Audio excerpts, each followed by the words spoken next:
是 two countries。 ठीक है, we have no intention of doing that. Like you are. 你跟他讲，我现在有我到他那边去行不行？ একটি দেশের ভেতরে অন্য দেশের সেনাবাহিনী শুধু ঢুকেই পড়েনি, রীতিমতো পাকা রাস্তাঘাট আর স্থায়ী সামরিক ঘাঁটি বানিয়ে ফেলেছে। আর এই বিস্ফোরক দাবি কোনো বিদেশি মিডিয়ার নয়, খোদ ভারতীয়দের। তবে কি কোনো যুদ্ধ ছাড়াই সম্পূর্ণ নীরবে ভারতের একটা বিশাল অংশ গিলে খেল চীন? একদিকে স্থানীয় আদিবাসীরা বলছেন তাদের বাপদাদাদের ভিটে এখন চীনা বুটের নিচে, অন্যদিকে দেশের সেনাবাহিনী বলছে সব মিথ্যা। এই চরম সত্য মিথ্যার খেলায় আসলে লুকিয়ে আছে কোন ভয়ঙ্কর রহস্য? ভারতের উত্তর পূর্বাঞ্চলীয় রাজ্য অরুণাচল প্রদেশ, বেজিং এই অঞ্চলটিকে বরাবরই নিজেদের ভূখণ্ড অর্থাৎ দক্ষিণ তিব্বত বলে দাবি করে আসছে। কিন্তু এতদিন যা ছিল মানচিত্রের লড়াই, তাকে এখন বাস্তবে রূপ নিয়েছে।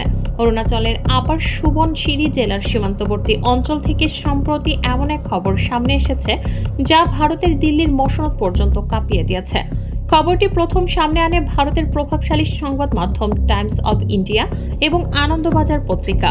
সীমান্তের না আদিবাসী সংগঠন বা না ওয়েলফেয়ার সোসাইটি সরাসরি অভিযোগ তুলেছে চীনের পিপলস লিবারেশন আর্মি প্রকৃত নিয়ন্ত্রণ রেখা বা এলএসি অতিক্রম করে ভারতের কয়েক কিলোমিটার ভেতরে ঢুকে পড়েছে। এখানেই শেষ নয়, তারা সেখানে রীতিমতো স্থায়ী বাংকার, সামরিক ক্যাম্প আর যোগাযোগের জন্য পাকা রাস্তা বানিয়ে ফেলেছে। কিন্তু প্রশ্ন হলো ঠিক কোন কোন জায়গা এখন বেইজিং এর কবজায়? আদিবাসী সংগঠনের সভাপতি কেরুচাঁদের স্পষ্ট করে 5টি এলাকার নাম উল্লেখ করেছেন: আশাফিলা, পানিয়ার, মারপাং, পোত্রাং এবং তিনদিংতাং। কিন্তু ভারতের মতো একটি পারমাণবিক শক্তিধর দেশের বর্ডারে এমন কাণ্ড কিভাবে সম্ভব? কেউ কি পাহারা দিচ্ছিল না, নাকি ড্রাগনের এই অনুপ্রবেশের পেছনে অন্য কোনো চতুর চাল লুকিয়ে আছে? এই 5টি এলাকা স্থানীয় আদিবাসীদের কাছে শুধু একখণ্ড মাটি নয়, বহু প্রজন্ম ধরে তাদের পূর্বপুরুষরা এখানে স্বাধীনভাবে ঘুরে বেরিয়েছেন, চাষাবাদ করেছেন, গবাদি পশু চড়িয়েছেন। কিন্তু গত 12 বছর ধরে পরিস্থিতি বদলাতে শুরু করে। প্রথমে চীনা সেনারা আসতো, টহল দিতে চলে যেত, কিন্তু 2020 সালের গালওয়ান উপত্যকার সংঘাতের পর থেকে চীনার আর ফিরে যায়নি। তারা সেখানে স্থায়ীভাবে আস্তানা গেড়ে বসেছে। ফলে গত 6 বছর ধরে নিজেদের বাপদাদার জমিতে যাওয়া সম্পূর্ণ বন্ধ আদিবাসীদের। উপায় না দেখে তারা জেলা প্রশাসকের কাছে একটি আনুষ্ঠানিক স্মারকলিপি জমা দিয়েছে। কিন্তু প্রশ্ন হলো, চীন যদি সত্যি ভারতের এত ভেতরে ঢুকে থাকে, তবে দিল্লি কেন চুপ? সামরিক পরিভাষায় চীনের এই নিখুঁত কৌশলকে বলা হয় সালামি স্লাইসিং। উপমাটা সহজ করে ভাবুন, আপনার সামনে যদি একখণ্ড বড় মাংসের টুকরা রাখা হয় এবং কেউ যদি একেবারে সেটা কেড়ে নিতে চায়, আপনি বাধা দেবেন। কিন্তু সে যদি প্রতিদিন আপনার অজান্তই মাংসের টুকরো থেকে প্লেট দিয়ে পাতলা একটা করে স্লাইস বা চিলতে কেটে নেয়, আপনি হয়তো টেরই পাবেন না। চীন ঠিক এই কাজটিই করছে। প্রতি বছর একটু একটু করে বর্ডার ভারতের দিকে চাপিয়ে দিচ্ছে। আর যখন ভারত টের পাচ্ছে, ততক্ষণে সেখানে চীনের পাকা রাস্তার বহুতল ভবন তৈরি শেষ। কিন্তু চীন কেন হঠাৎ এই দুর্গম পাহাড়ের দিকে এতটা নজর দিচ্ছে? এর পেছনে রয়েছে বেইজিং এর এক সুদূর প্রসারী মাস্টার প্ল্যান, যাকে বলা হয় মডেল বর্ডার ভিলেজ। বিগত কয়েক বছরে আন্তর্জাতিক সংবাদ মাধ্যমগুলো দেখিয়েছে কিভাবে চীন সীমান্তের নো ম্যানস ল্যান্ডের কাছাকাছি শত শত আধুনিক গ্রাম বা জিয়াওকং তৈরি করেছে। বাইরে থেকে এগুলোকে সাধারণ বেসামরিক গ্রাম মনে হলেও এগুলো আসলে এক একটি ছদ্মবেশী সামরিক ক্যাম্প। চীন সেখানে তিব্বতীয় চীনা নাগরিকদের পুনর্বাসন করছে আর তাদের নিরাপত্তার অজুহাতে ভারী অস্ত্রশস্ত্র, মিসাইল ডিফেন্স সিস্টেম মোতায়েন করছে। অরুণাচলের স্থানীয় আদিবাসীরা মূলত এই আধুনিক পরিকাঠামো দেখে আতঙ্কে আছেন, কারণ আজ যেখানে সাধারণ রাস্তা হচ্ছে, কাল সেখানেই এসে দাঁড়াবে চীনের ভারী সজোয়া যান। অথচ এই পুরো ভূরাজনৈতিক খেলাকে ভারত সরকার কেবলই সীমান্তের সাধারণ ভুল বোঝাবুঝি বলে এড়িয়ে যেতে চাইছে। বিশেষজ্ঞদের মতে, দিল্লি যদি এক্ষুনি আদিবাসীদের এই দাবিকে গুরুত্ব দিয়ে কঠোর পদক্ষেপ না নেয়, তবে ভবিষ্যতে অরুণাচলের এই অংশটি চিরতরে ভারতের মানচিত্র থেকে হারিয়ে যেতে পারে। ড্রাগন তখন ভারতের উত্তর পূর্বাঞ্চলীয় রাজ্যগুলোকে মূল ভূখণ্ড থেকে বিচ্ছিন্ন করার ক্ষমতা পেয়ে যাবে। আদিবাসীদের এই বিস্ফোরক দাবি মিডিয়াতে আসার পর ভারতীয় সেনাবাহিনীর সাথে সাথে মাঠে নামে এক আনুষ্ঠানিক বিবৃতিতে তারা সাফ জানিয়ে দেয়, অনুপ্রবেশ বা ঘাঁটি স্থাপনের এই খবরগুলো সম্পূর্ণ ভিত্তিহীন, বাস্তবতার সাথে এর কোনো মিল নেই। বর্ডার সম্পূর্ণ সুরক্ষিত এবং ভারতীয় সেনা যে কোনো পরিস্থিতি মোকাবেলায় প্রস্তুত। সেনাবাহিনীর এই আশ্বাসে দেশের মানুষ স্বস্তি পেতেই পারত, কিন্তু খোদ ভারতের ভেতরে রাজনীতিতেই যখন ভিন্ন সুর শোনা যায়, তখন সন্দেহ আরও ঘনীভূত হয়।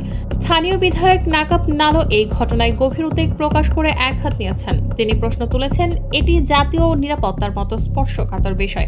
যদি আসলে কিছু না ঘটে থাকে তবে এই দুর্গম পাহাড়ের আদিবাসীরা এত জোর দিয়ে সুনির্দিষ্ট 5টি জায়গার নাম উল্লেখ করে কেন অভিযোগ করছেন? আর যদি সত্যি কিছু ঘটে থাকে তবে সেনাবাহিনী কেন তা ধামাচাপা দিচ্ছে? আসলেই তো আদিবাসীদের তো চীনের পক্ষে সাফাই গাওয়ার বা নিজের দেশের বদনাম করার কোনো কারণ নেই। তাহলে সত্যটা আসলে কে লুকাচ্ছে? সেনাবাহিনী নাকি আদিবাসীদের দাবিটাই ভুল? এই ধোঁয়াশা কাটাতে চলুন আমাদের একটু অতীতে ফিরে যেতে হবে, কারণ ইতিহাস কিন্তু অন্য কথাই বলছে। অরুণাচলের এই রহস্যময় পরিস্থিতি আমাদের মনে করিয়ে দিচ্ছে লাদাখ সীমান্তের সেই তিক্ত অতীতকে।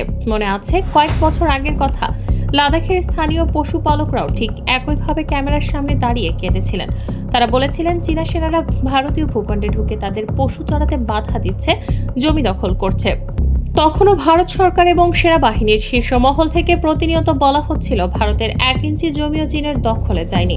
কিন্তু কিছুদিন পর যখন আন্তর্জাতিক মিডিয়া এবং আন্তর্জাতিক থিঙ্ক ট্যাঙ্কগুলো হাই রেজুলেশন স্যাটেলাইট ইমেজ প্রকাশ করলো, তখন পুরো পৃথিবীর সামনে সত্যটা চলে এলো। দেখা গেল লাদাখের বিস্তীর্ণ বাফার জোন কার্যত চীনা সেনাবাহিনীর নিয়ন্ত্রণে চলে গেছে, যেখানে আগে ভারতীয় সেনারা টহল দিত।